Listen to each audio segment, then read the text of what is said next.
ano! Bem-vinda, querida aluna Beatriz!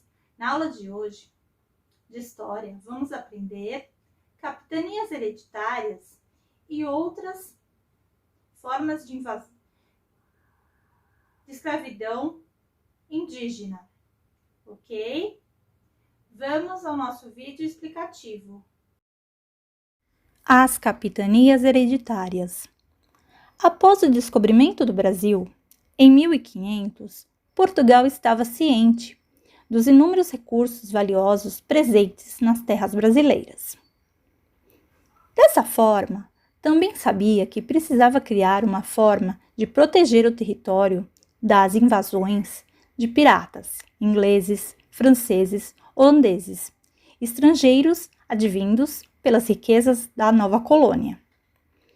Baseada nessa necessidade, em 1534, Dom João III decidiu dividir o Brasil em capitanias hereditárias. Sistema de administração já bem sucedido e consolidado na Ilha da Madeira e Cabo Verde.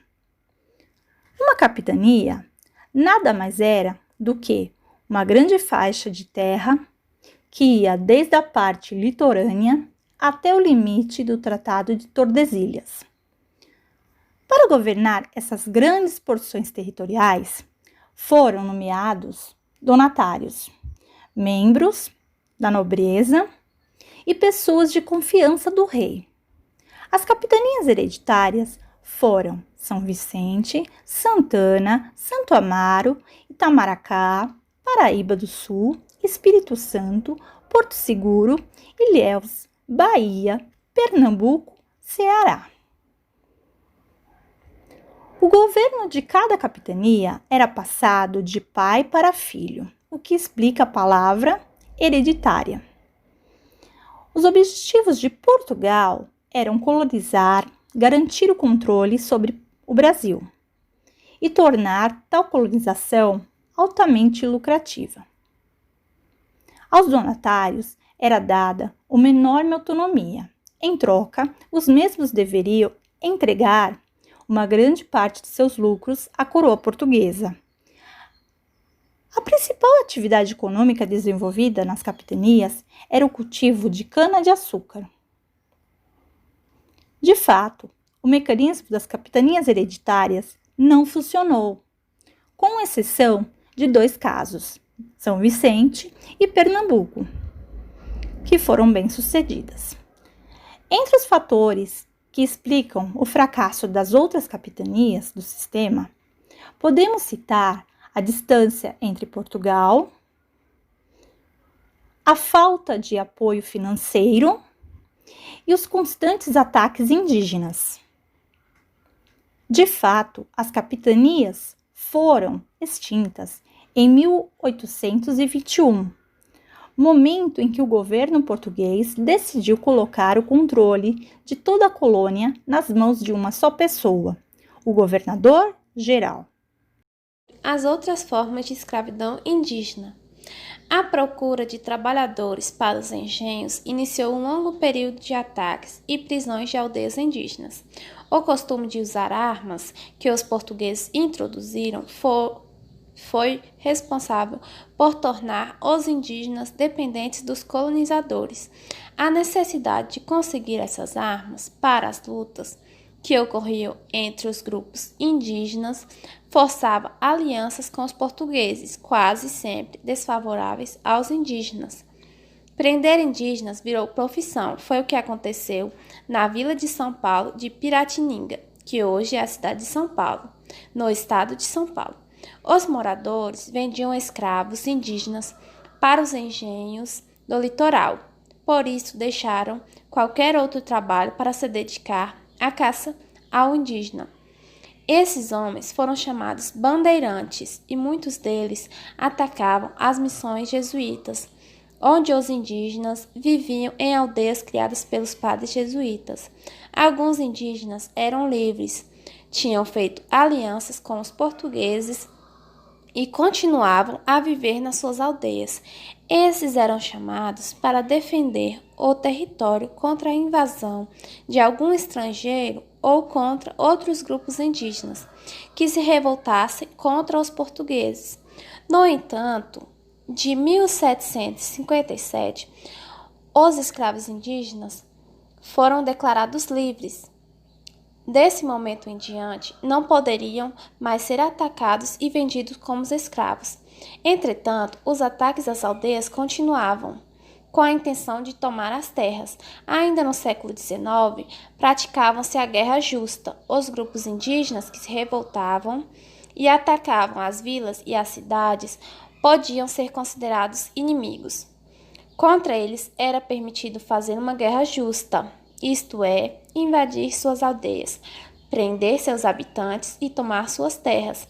Atualmente, a Constituição da República do Brasil, aprovada em 1888, garante aos indígenas uma série de direitos, entre eles a demarcação de suas terras. Mesmo com essa garantia, as terras indígenas ainda são ocupadas por garimpeiros, madeireiros, grileiros, fazendeiros e empresas de mineração. Espero que vocês tenham gostado dessa videoaula sobre as formas de escravidão indígena. A tia fica aguardando a atividade de vocês. Façam com muito carinho, muita atenção, releiam o texto, prestem atenção nas gravuras para poderem fazer a atividade e a tia fica aguardando. Um beijo, tchau! Agora vamos às atividades de fixação do conteúdo. Na página 70, observe o mapa do Brasil, capitanias hereditárias e responda: hoje o Brasil tem o mesmo território definido pelo Tratado de Tordesilhas? Página 71. As terras que pertenceram às capitanias hereditárias deram origem a algum dos atuais estados brasileiros? Compare os mapas da página 69 e faça o que se pede. Decalque o mapa do Brasil dividido em estados e capitais em uma folha de papel de seda ou vegetal. Você vai pegar a folha e colocar em cima para você copiar o mapa, tá? Pinte o estado onde você mora e escreva o nome dele. C. Observe o mapa das capitanias hereditárias. A que capitania pertencia o território do estado onde você mora? D. Que capitanias prosperaram? A que estados essas terras pertencem hoje? 3. O nobre poderia deixar as terras para o segundo filho, que era um comerciante de açúcar na Europa? Aí você vai responder sim e por quê, ou não e por quê. B. O nobre e seu filho seriam donos das terras das capitanias?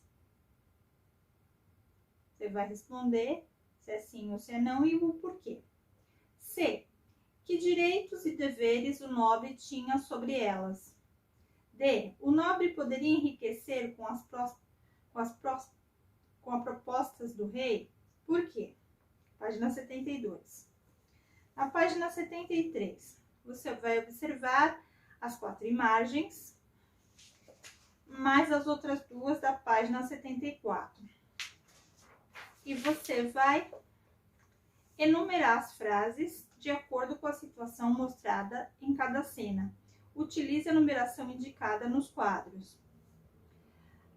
Aqui só tem 4 frases, sendo que 2 frases servem para 2 imagens, ok? Embaixo, o que aconteceu no dia 22 de abril de 1500? Esse fato representou uma descoberta ou uma invasão? Por quê?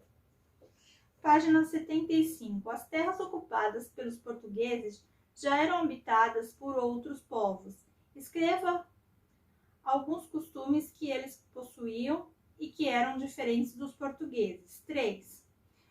Por vários séculos, as aldeias indígenas foram invadidas e destruídas. Você sabe por que isso aconteceu? E essas foram as atividades da aula de hoje. Deixo aqui um grande abraço, fiquem com Deus e até a próxima aula.